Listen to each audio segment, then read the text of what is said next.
నమస్తే welcome to D news నేను మీ ఆదిలక్ష్మి బులెటిన్ల ముందుగా హెడ్లైన్స్ కొత్తపట్నం మండలం కే పల్లెపాలెం సముద్ర తీరం వద్ద గణనాథుల నిమజ్జనాలతో సందడి సముద్ర తీరం వద్ద ఏర్పాట్లను పరిశీలించిన ఎస్పీ ఏఆర్ దామోదర్ గ్రామాల్లో అంటువ్యాధులు ప్రబలకుండా పారిశుద్ధ్య కార్యక్రమాలు అమలు చేయాలన్న డిపిఓ వెంకటేశ్వరరావు గ్రామాల వారీగా ప్రణాళికలు సిద్ధం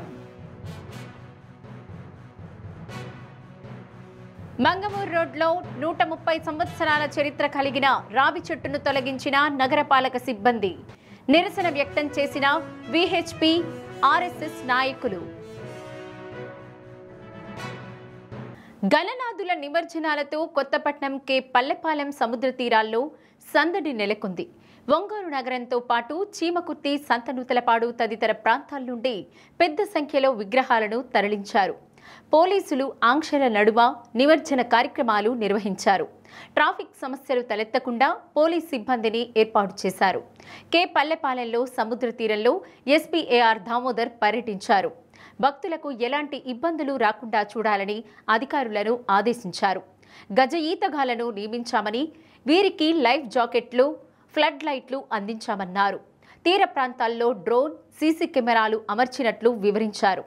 ఏమైనా సమస్యలుంటే 100 ఫోన్ నెంబర్కు ఫోన్ చేయాలన్నారు. ఎస్పీ వెంట డీఎస్పీ రమణకుమార్, పలువురు పోలీస్ అధికారులు, సిబ్బంది ఉన్నారు.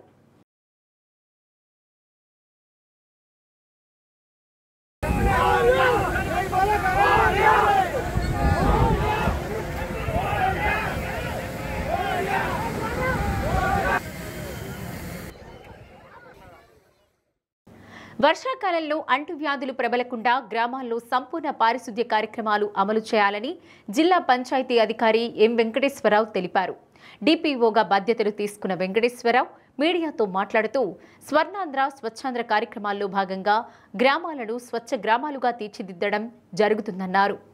జిల్లాలో అంటువ్యాధులు ప్రబలకుండా చర్యల కోసం గ్రామాల వారీగా ప్రణాళికలు సిద్ధం చేయనున్నట్లు తెలిపారు. గతంలో డెంగ్యూ, మలేరియా వంటి వ్యాధులు ఏ గ్రామాల్లో నమోదయ్యాయో ఆ గ్రామాలపై ప్రత్యేక దృష్టి సారించినట్లు పేర్కొన్నారు. గ్రామాల్లో చెత్త సేకరణ సక్రమంగా జరిగేలా ఎంపీడీఓలు, డిప్యూటీ ఎంపీడీఓలు, మండల ప్రత్యేక అధికారులు నిరంతరం పర్యవేక్షణ చేయాలన్నారు. గ్రామాల్లో మౌలిక వసతుల కల్పనతో పాటు స్వచ్ఛ గ్రామాలుగా చేసేందుకు ప్రజాప్రతినిధుల సహకారంతో ముందుకు పోవాలని డిపిఓ తెలిపారు. ఈ యొక్క రైనీ సీజన్లో, వర్షాకాలంలో అంటువ్యాధులు ప్రబలకుండా శానిటేషన్ మీద ప్రత్యేక శ్రద్ధ పెట్టి అన్ని గ్రామాల్లో కూడా ఈ యొక్క స్వర్ణాంధ్ర స్వచ్ఛాంధ్ర కార్యక్రమంలో భాగంగా క్లీన్ విలేజ్ కాన్సెప్ట్లో అన్ని గ్రామాలు పరిశుభ్రంగా ఉండి ఎటువంటి అంటువ్యాధులు ప్రబలకుండా స్పెషల్ శానిటేషన్ డ్రైవ్ కార్యక్రమాల ద్వారా ఏర్పాటు చేసి అందరూ deputy MPDOs and Panchayat secretaries, సర్పంచులు అందరి సహకారంతో వార్డు మెంబర్స్, మన అధికారులు డిఎల్పిఓస్ ఉన్నారు. అదేవిధంగా యూఓపీఆర్ఆర్డీస్ అంటే ఇప్పుడు డిప్యూటీ ఎంపీడీఓస్, పంచాయత్ సెక్రటరీస్, సచివాలయ సిబ్బంది అందరి సహకారంతో రాబో వర్షాకాలంలో ప్రత్యేక చర్యలు చేపట్టి మన ప్రకాశం జిల్లాలో అంటువ్యాధులు ప్రబలకుండా ప్రత్యేక చర్యలు చేపట్టడానికి యాక్షన్ ప్లాన్ కూడా త్వరలోనే సిద్ధం చేస్తాం. గౌరవ కలెక్టర్ గారి యొక్క ఆదేశాల మేర భాగంగా అంటువ్యాధులు ఎక్కడైతే గత సంవత్సర కాలంలో వచ్చినాయో అటువంటి డెంగ్యూ కేసులు కావచ్చు, అదేవిధంగా మలేరియా కావచ్చు, చికెన్గున్యా జ్వరాలు కావచ్చు, మనకు ఉన్నటువంటి పైలేరియా కావచ్చు, మెదడువ్యాప వ్యాధులకు సంబంధించినటువంటి వ్యాధులు కావచ్చు, గత 2 సంవత్సరాల కాలంలో ఎక్కడైతే మనకి రికార్డ్ అయినాయో ఆ ప్రదేశాల్లో ప్రత్యేక శ్రద్ధ పెట్టి మిగతా ప్రదేశాల్లో కూడా ఈ యొక్క సీజనల్ డిసీజెస్ మీద అందరూ పంచాయతీ కార్యదర్శులు ప్రత్యేక శ్రద్ధ పెట్టి స్పెషల్ డ్రైవ్ చేపట్టి గ్రామాలన్నీ కూడా స్వచ్ఛ గ్రామాలుగా ఉండాలనేది ప్రత్యేక కాన్సెప్ట్. తడి చెత్త, పొడి చెత్త ద్వారా శానిటేషన్లో ఐవీఆర్ఎస్ ద్వారా ప్రతి మంగళవారం నుంచి శుక్రవారం వరకు కూడా మన డిపిఓ గారు, సిఇఓ గారు, అదేవిధంగా అధికారులందరూ డిప్యూటీ ఎంపీడీఓస్, ఎంపీడీఓస్, డిఎల్పిఓస్, అదేవిధంగా మన యొక్క సిబ్బంది అందరూ కూడా గ్రామాలను సందర్శించి ప్రజల యొక్క ఒపీనియన్ తీసుకోవడం జరుగుతుంది. దాని ద్వారా రిపోర్టు ఆన్లైన్లో PR1 యాప్ ద్వారా సబ్మిట్ చేయడం జరుగుతుంది.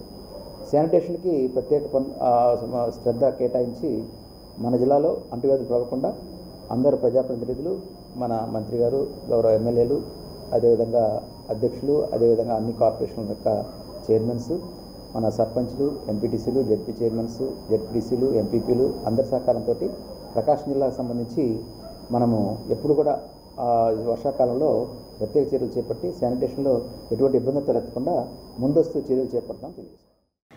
వినాయక చవితి పర్వదినాన్ని పురస్కరించుకొని ఒంగోలు మిరియాలపాలెంలో విఘ్నేశ్వర భక్త బృందం ఆధ్వర్యంలో ఏర్పాటు చేసిన గణపతి నవరాత్రులు వైభవోపేతంగా జరుగుతున్నాయి. ఉత్సవాల్లో భాగంగా శ్రీదేవి భూదేవి సమేత శ్రీనివాస కళ్యాణ మహోత్సవ కార్యక్రమం కన్నుల పండుగగా సాగింది. ప్రత్యేకంగా అలంకరించిన వేదిక పైన స్వామి అమ్మవార్ల విగ్రహాలను కొలువుదీర్చి స్వామివారి కళ్యాణం జరిపించారు. కళ్యాణ ఉభయదాతలుగా నండూరి చంద్ర దంపతులు వ్యవహరించగా భక్తులు విశేషంగా పాల్గొని స్వామివారి కళ్యాణాన్ని కన్నులారా తిలకించి అనుగ్రహం పొందారు. మిరియాల సాయి బృందం భక్తి గీతాలు ఆలపించారు.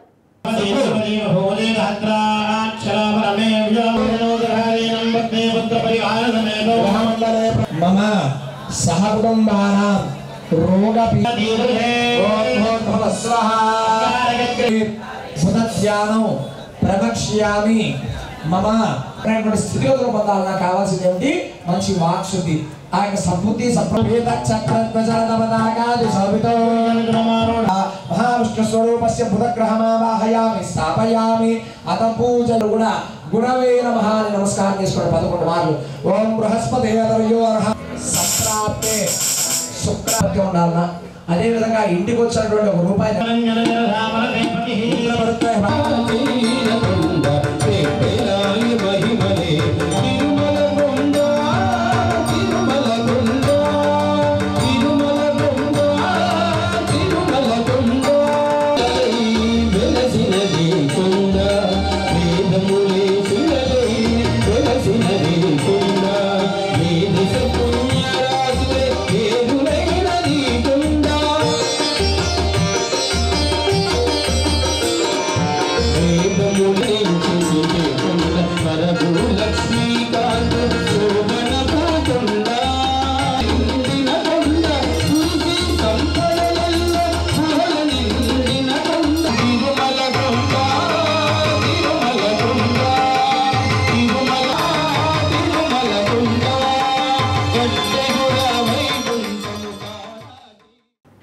ఒంగోలు మంగమూరు రోడ్లోని గాయత్రి మందిరం వద్ద ఉన్న 130 సంవత్సరాల వయసు గల రావి చెట్టును అభివృద్ధి పనుల పేరుతో ట్రాఫిక్కు అంతరాయం కలుగుతుందంటూ నగరపాలక సిబ్బంది తొలగించడం పట్ల విహెచ్పి, ఆర్ఎస్ఎస్, ఏబీవీపీ, బీజేవైఎం ఆధ్వర్యంలో ధర్నా చేశారు.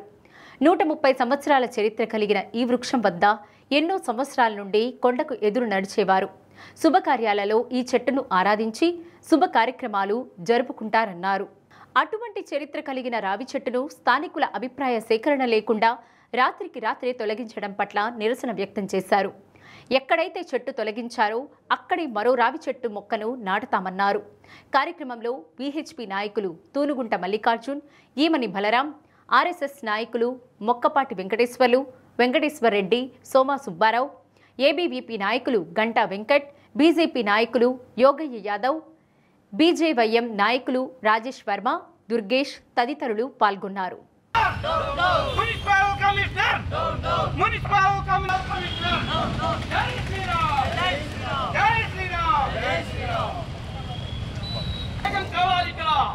హిందూ సమాజం అంతా ఇక్కడికి వచ్చి నిలబడి కమిషనర్ క్షమాపణ చెప్పాలి. ఈ రోజున ఒంగోలులోని గాయత్రి మందిరం ఎదురుగా ఉండే అశ్వత్థ వృక్షం, దేవతా వృక్షం, వేలాది మంది హిందువులు అనేక దశాబ్దాలుగా పూజలు అందుకుంటున్న వృక్షం. కొత్త దంపతులు ఎప్పుడు కూడా ఆ వృక్షానికి వచ్చి నమస్కారం, పూజలు చేసుకొని వెళ్ళేవారు. అటువంటి వృక్షాన్ని రాత్రికి రాత్రే ఒంగోలు మున్సిపల్ కమిషనర్ గారు ఎటువంటి ప్రజానీకానికి ఏమాత్రం కూడా తెలియజేయకుండా రాత్రికి రాత్రి ఆ వృక్షాన్ని కూడా సంపూర్ణంగా నరికి వేయించారు. హిందూ సమాజం దీన్ని చూసి చిన్నబోయింది.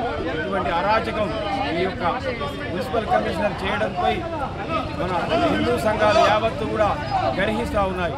కావున ఇటువంటి మున్సిపల్ కమిషనర్ మీద చర్య తీసుకోవాలి. ఇక్కడ దీనికి ప్రత్యామ్నాయంగా మరలా కొత్త రావి వృక్షాన్ని ఇక్కడ సాధించి ఆ యొక్క స్థలాన్ని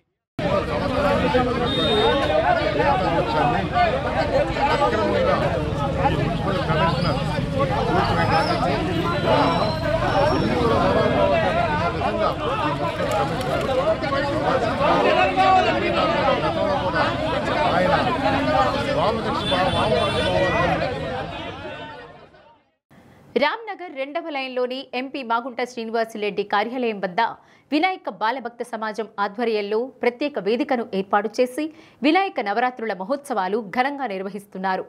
దీనిలో భాగంగా హిందూ ధర్మ పరిషత్ గాయకులు ఐ మురళీకృష్ణ, శ్రీదేవి బృందం ఆలపించిన అన్నమయ్య భక్తి సంకీర్తన విభావరి ఆకట్టుకుంది. కార్యక్రమంలో మహిళా భక్తులు పెద్ద సంఖ్యలో పాల్గొని స్వామివారిని దర్శించుకున్నారు.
ఒంగోలు అయ్యప్పనగర్లో జరుగుతున్న శ్రీ వినాయక చవితి వేడుకల్లో ఆధ్యాత్మిక ఉపన్యాసకులు అగస్త్యరాజు శివయ్య శ్రీమదాంధ్ర భాగవతంలోని అష్టమ స్కందంలో గల వామన చరిత్రపై ప్రసంగించారు.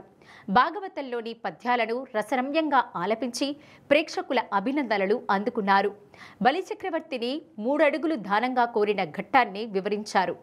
అనంతరం కమిటీ సభ్యులు శివయ్యను సత్కరించారు. అగస్త్యరాజు శివయ్య గారు ప్రముఖ జ్యోతిష్యులు, వాస్తు సిద్ధాంతి, ముహూర్తాలు జ్యోతిష్యము చెప్తూ వాళ్ళ నాన్నగారి నుంచి సంప్రదించినటువంటి వారసత్వాన్ని పోనివ్వకుండా అగస్త్యరాజు నారాయణరావు గారిని పెద్ద ఆయన ఒంగోలు చుట్టుపక్కల ప్రజలందరికీ కూడా చాలా అన్ని విషయాల్లో కూడా ఈ జ్యోతిష్యము వాస్తు విషయాల్లో చాలా అద్భుతంగా నారాయణరావు గారి చేతుల మీదుగా ఎన్నో కుటుంబాలు బాగుపడ్డ విషయం మాకు తెలుసు. అటువంటి వారి సంతానమైనటువంటి అగస్త్యరాజు శివసుబ్రహ్మణ్య శర్మ గారికి మనస్ఫూర్తిగా నమస్సులు తెలియజేస్తూ వారిని అమ్మటివాడైనటువంటి వామనుడు ఇతన్ని చూసి వాళ్ళందరూ ఆశ్చర్యపోయారట. అక్కడ ఉండే బ్రాహ్మణులు కూడా సాధారణంగా లేదు ఈ బాలుడు. ఇతడు మామూలుగా వచ్చి యాచనకు వచ్చినటువంటి ఒటువైతే కాదు. ఇతను ఎవరయ్యా త్రిమూర్తుల్లో ఒకడైనా ఉండాలి. శంభుడో, హరియో, పయోజభవుడో, చండాంశుడో, అగ్నియో, కంభాకారతన్వచ్చంగాక ధరణిం ధాత్రీసురుండు శుంభజ్యోతనుడీ మనోజ్ఞడీతడుచున్ విస్మయభ్రాంతులై సంభాషించిరి సభ్యులు బ్రహ్మచారిని. సారిస్తానన్న వాగ్దానం చేసిన తర్వాత బలి చక్రవర్తి తప్పడు అన్నాడు. దానికి ఆయన ఒక చిన్న తర్కం చెప్పాడు. ఎవరైనా ఒకరికి దానం ఇస్తానని కనుక వాగ్దానం చేస్తే ఆ దానం వల్ల తన ప్రాణానికి హాని కలిగే పనైతే ఆ దానాన్ని ఉపసంహరించుకోవచ్చని వేద ప్రమాణం ఉంది. కాబట్టి అది పాపం రాదు నీకు. వారి యాక్షులందు వైవాహికములందు మానవిత్త ప్రాణ భంగంబులందు చకిత గోకుల అగ్రజన్మ రక్షణమందు బంకవచ్చు అగము పొందదదిపా. అన్నట. ఒక అమ్మాయిని రక్షించేటప్పుడు, గోవులను రక్షించేటప్పుడు, బ్రాహ్మణ్ణి రక్షించేటప్పుడు ధనాన్ని. రాష్ట్ర ఉప ముఖ్యమంత్రి పవన్ కళ్యాణ్ భారత రాజ్యాంగ ప్రమాణాన్ని ఉల్లంఘించినందుకే లిబరేషన్ కాంగ్రెస్ పార్టీ వ్యవస్థాపకులు జిఎస్ఆర్కేఆర్ విజయ్ కుమార్ హైకోర్టులో రిట్ పిటిషన్ వేశారని ఒంగోలు అసెంబ్లీ నియోజకవర్గ కన్వీనర్ శోభన్ బాబు అన్నారు. హైకోర్టులో వేసిన రిట్ పిటిషన్పై ఎవరికైనా అభ్యంతరాలుంటే తమ అధినేతపై పిటిషన్ వేసుకోవాలన్నారు. ఒంగోలు అంబేద్కర్ భవన్లో ఏర్పాటు చేసిన మీడియా సమావేశంలో శోభన్ బాబు మాట్లాడారు. అత్యున్నతమైన అధికారిగా 3.5 దశాబ్దాల పాటు పనిచేసిన తమ అధినేతకు చట్టాల గురించి బాగా తెలుసన్నారు. లిబరేషన్ కాంగ్రెస్ పార్టీ జిల్లా నాయకులు ఆంజనేయులు, రాజు పాల్గొన్నారు. ఆంధ్రప్రదేశ్ రాష్ట్ర గౌరవ ఉప ముఖ్యమంత్రి శ్రీ పవన్ కళ్యాణ్ గారి గురించి ఒక రిట్ హైకోర్టులో వేయడం జరిగింది. భారత రాజ్యాంగం మీద ప్రమాణం చేసిన ప్రమాణాన్ని మర్చిపోయి భద్రతా సిబ్బందిని అంటే సెక్యూరిటీని, అలాగే ప్రభుత్వ వాహనాలను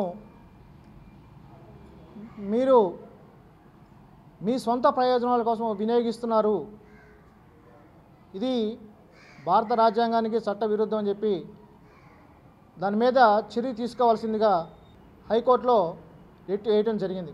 హైకోర్టు కంటే ముందు ప్రెస్కి ఇచ్చారు, తర్వాత ప్రభుత్వం దృష్టికి తీసుకెళ్లారు, రెస్పాండ్ కాలేదు కాబట్టి హైకోర్టులో వేయడం జరిగింది. లిబరేషన్ కాంగ్రెస్ పార్టీ అధ్యక్షులు చెప్తుంది ఏంటంటే, భారత రాజ్యాంగం మీద ప్రమాణం చేశారు మీరు.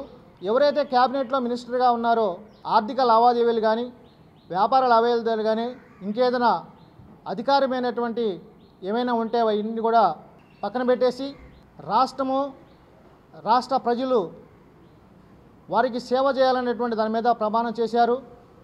అది దేవుని సాక్షిగా, అదే నిష్పక్షపాతంగా, అలాగే అంతఃకరణ శుద్ధితోటి ప్రమాణం చేశారని చెప్పారు. కాబట్టి దాన్ని ఉల్లంఘించారని చెప్పి సారు హైకోర్టులో రిట్ వేయడం జరిగింది.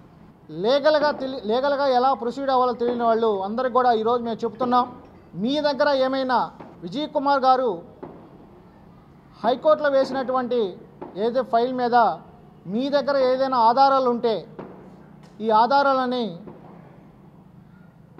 మీరు హైకోర్టులో పిటిషన్ వేయాలని చెప్పి తెలియజేస్తున్నాము. అంతేగాని వ్యక్తిగతంగా ఎవరు కూడా, మన సోదరులు ఎవరు కూడా వ్యక్తిగతంగా విజయ్ కుమార్ గారిని విమర్శించడం అది రాజ్యాంగ విరుద్ధమే. ఎందుకంటే రాజ్యాంగం ఒక హక్కు ఇచ్చింది, ఎవరైతే ఉల్లంఘిస్తున్నారో వారిని ఖండించవచ్చు అని చెప్పి రాజ్యాంగం ఇచ్చిన హక్కుని ఈరోజు మా అధ్యక్షుల వారు హైకోర్టు వారి దృష్టికి తీసుకెళ్ళి తగు చర్యలు తీసుకోవాలని చెప్పడం జరిగింది. రాజ్యాంగపరంగా అది తప్పు అని చెప్పి కోర్టులో వేయటం అనేటువంటిది న్యాయమే అని చెప్పి మేము అంటున్నాం. అయితే ఇన్ని సంవత్సరాలు సారు కలెక్టర్గా చేసి అన్ని జిల్లాల్లో మెప్పు పొందినటువంటి సారు ఒక టైంలో, ఒక పీరియడ్లో, గతంలో క్యాబినెట్లో ఉండి కూడా ఆ సారు కొంత సలహానిచ్చినటువంటి ఒక పెద్ద మనిషిగా, మంచి ఆలోచనలు చేసినటువంటి వ్యక్తిగా, ఆయనకి అన్ని తెలిసి కూడా ఈరోజు అందరికీ న్యాయం చేయలేనటువంటి వచ్చినటువంటి వ్యక్తిని ఈరోజు ఆయన్ని విమర్శించడం అనేటువంటిది కరెక్ట్ కాదు. ఎందుకంటే ఆయన ఐఏఎస్ చదివి 36 సంవత్సరాలు కలెక్టర్గా చేసి అన్ని కులాలకి మెప్పు పొందినటువంటి వ్యక్తి ఈరోజు ఈ తక్కువ చదువుకొని పదవిలోకి వచ్చి ఈయన విమర్శించడం కరెక్ట్ కాదని చెప్పి మేము ఖండిస్తున్నాం. ఏదైతే ఈ హైకోర్టు తప్పనటువంటి మాటని ఎవరైతే అన్నారో వాళ్ళు మళ్ళా ఆ మాటని వెనక్కి తీసుకోవాలి, మా యొక్క పార్టీని బలోపేతం చేయాలని చెప్పి మేమందరం కోరుకుంటూ ఈ అవకాశం ఇచ్చినటువంటి మీడియా మిత్రులందరికీ ధన్యవాదాలు. ఒంగోలు ఇందిరా కాలనీ అంబేద్కర్ భవనంలో 15వ గణేష్ ఉత్సవాలు ఘనంగా నిర్వహిస్తున్నారు. గణేష్ భక్త బృందం ఆధ్వర్యంలో ఏర్పాటు చేసిన లక్ష్మీ గణపతి కుంకుమ పూజ కార్యక్రమంలో మహిళలు విశేషంగా పాల్గొని భక్తి శ్రద్ధలతో పూజలు జరిపించారు. ముందుగా గణనాథునికి ప్రత్యేక పూజలు చేపట్టిన అనంతరం కుంకుమ పూజను మహిళలు భక్తి శ్రద్ధలతో సంపూర్ణం చేశారు. కార్యక్రమంలో భక్తులు అధిక సంఖ్యలో పాల్గొన్నారు. శ్రీ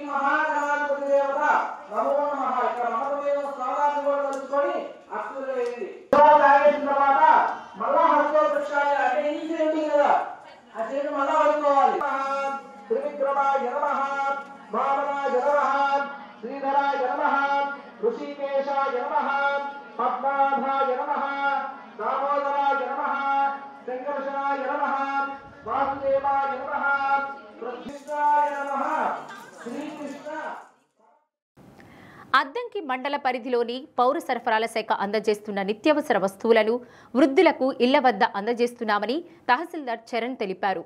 వికలాంగులకు 65 సంవత్సరాలు నిండిన వృద్ధులకు వారి వారి గృహాల వద్ద రేషన్ బియ్యం అందజేయడం జరుగుతుందని, ఎవరు ఆందోళన చెందాల్సిన అవసరం లేదన్నారు.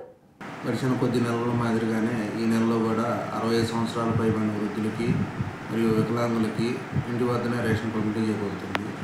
కావున ఎవరు కూడా ఆందోళన చెందవద్దు. సంబంధిత డీలర్ మీ ఇంటి వద్దకే వచ్చి నేరుగా రేషన్ అందిస్తారు. కావున 60 సంవత్సరాల పైబడిన వృద్ధులు మరియు వికలాంగులు ఈ అవకాశాన్ని సద్వినియోగం చేసుకోవాలి. కొరిసపాడు మండలంలోని అన్ని ప్రభుత్వ ప్రైమరీ, జిల్లా పరిషత్ ఉన్నత పాఠశాలల్లోని విద్యార్థులకు విద్యతో పాటు విలువలు నేర్పించాలన్న సంకల్పంతో సర్కారు నిర్ణయం తీసుకుంది. విలువల విద్యకు సంబంధించిన లైబ్రరీ పుస్తకాలు వచ్చినట్లు ఎంఈఓ పున్నయ్య తెలిపారు. వాటిని ఆయా గ్రామాల్లోని పాఠశాలలకు పంపించడం జరిగిందన్నారు. విద్యార్థులు పుస్తకాలు చదివి మంచి జ్ఞానాన్ని పెంపొందించుకోవాలని తెలిపారు.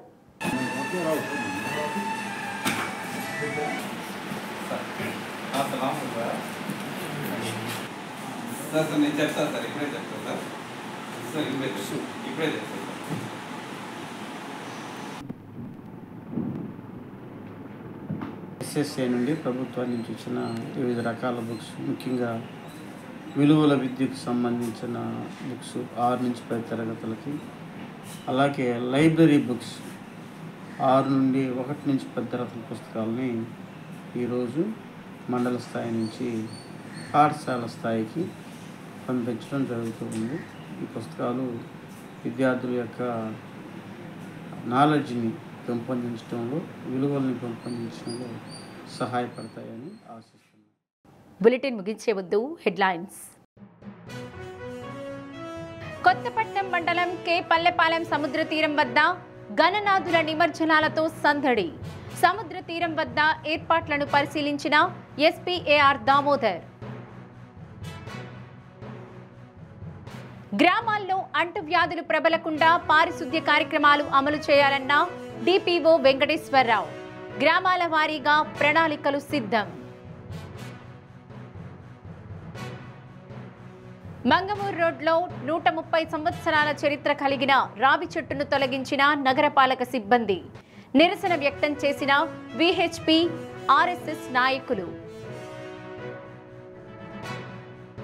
డి న్యూస్లో నేటి మాట. ఎలా ఉన్నారు అని పలకరించే వారితో పాటు మనం బాగుండాలని కోరుకునే వాళ్ళు జీవితంలో ఉండాలి.